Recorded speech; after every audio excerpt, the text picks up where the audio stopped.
So, Sui Ishida. If you don't know him, he's the creator behind Tokyo Ghoul, and while that series was still coming out, I got into it and have become a very big fan of his ever since. For the past 2 years though, he's been working on a new manga called Choujin X, and it is kind of weird. At least when it comes to the schedule, it's really different from any other manga out there, and that's because before Ishida started to work on the series, he made it clear that he was going to take things at his own pace, and he would release chapters whenever he wanted to. So it isn't weekly, bi-weekly, or monthly, or anything like that. The chapters pretty much just come out at random, which in some ways it could be a little bit annoying or a little bit weird to follow along. My experience reading Choujin X has also been a bit weird because I started reading it as soon as the first chapter came out, but along the way I kind of just stopped keeping up with it. On the other hand though, I think this is a great thing. Sui Ishida used to make new chapters for Tokyo Ghoul weekly, and after he got done writing it in an afterword, he said that it was a very draining process,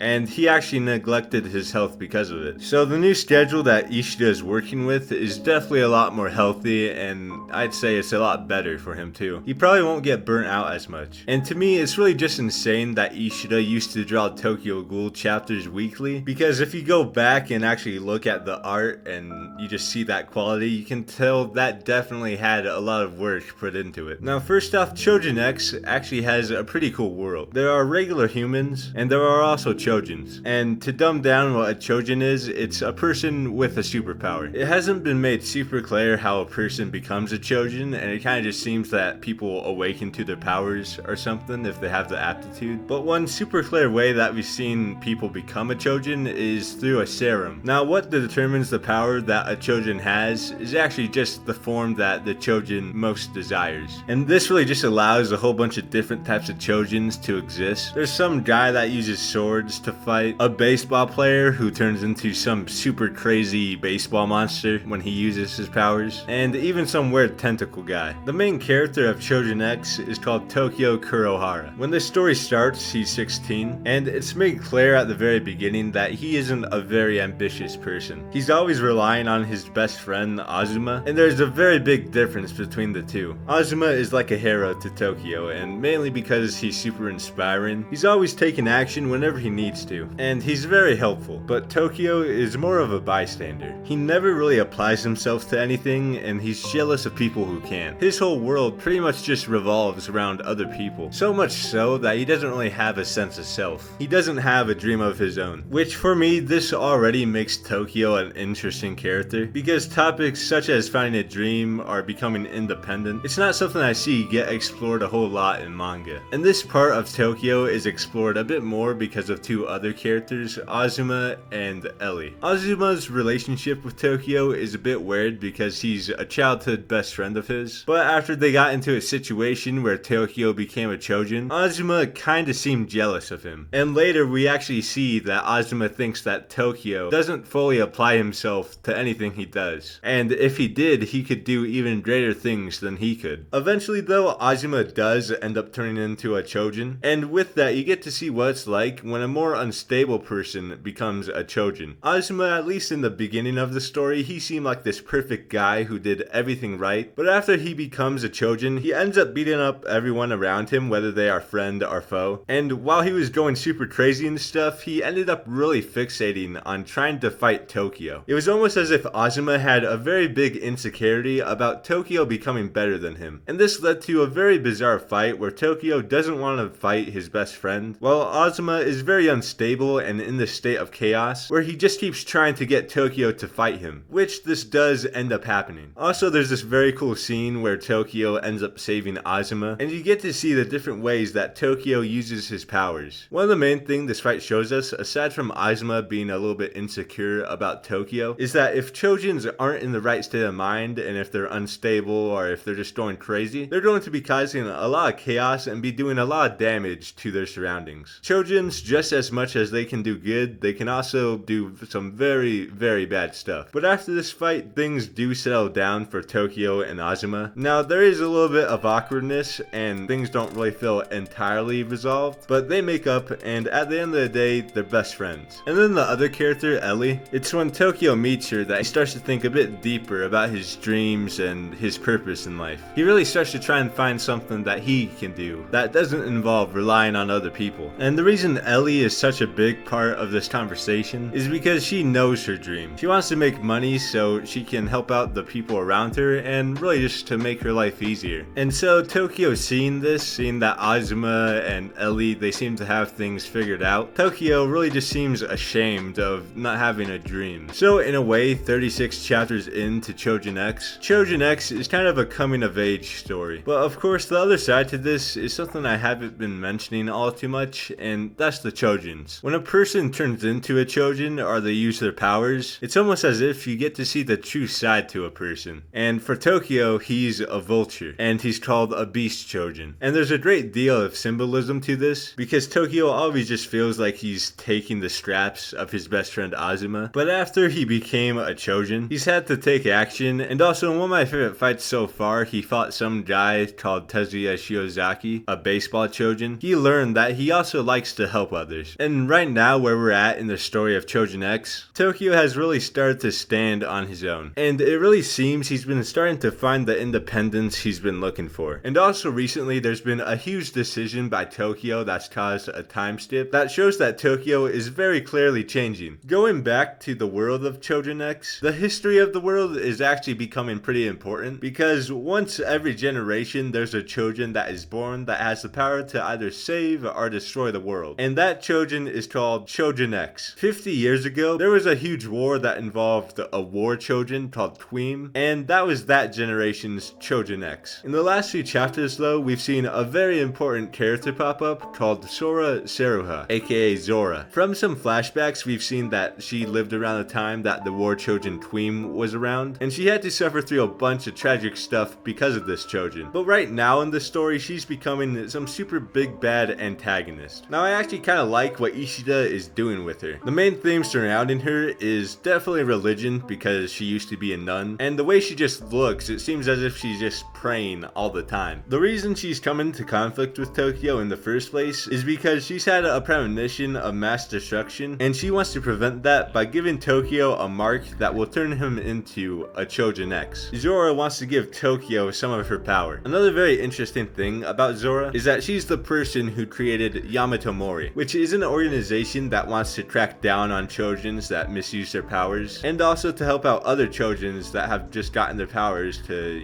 just try and bring them down the right path. We've seen a few characters that are part of this organization. Simon, the sword Choujin. There's also Momoa, who has super strength. Some guy named Sato, who has an absolutely crazy power, which is telepathy, and that allows him to share thoughts to people's minds and really just do some crazy stuff with that. And then the guy who's pretty much the head honcho of Yamato Mori, Hoshi Sandek. And pretty much throughout Choujin X, that's where the conflict has been coming from. We got the people who side themselves with Yamato Mori, and the people who side themselves with Zora. Or I guess more the underlings of Zora. Zora has some pretty heavy hitters of her own. There's this guy named Batista, and he's actually the guy who indirectly turned Azuma and Tokyo into Choujins. But there's also another guy called Chandrahume, and he's a smoke Choujin. He's probably been the most prevalent antagonistic force that we've seen throughout the story. He's constantly clashing with Ellie and Tokyo and really just causing a whole bunch of problems. But Choujin X is really just unfolding into a really weird story with some super crazy and cool abilities that,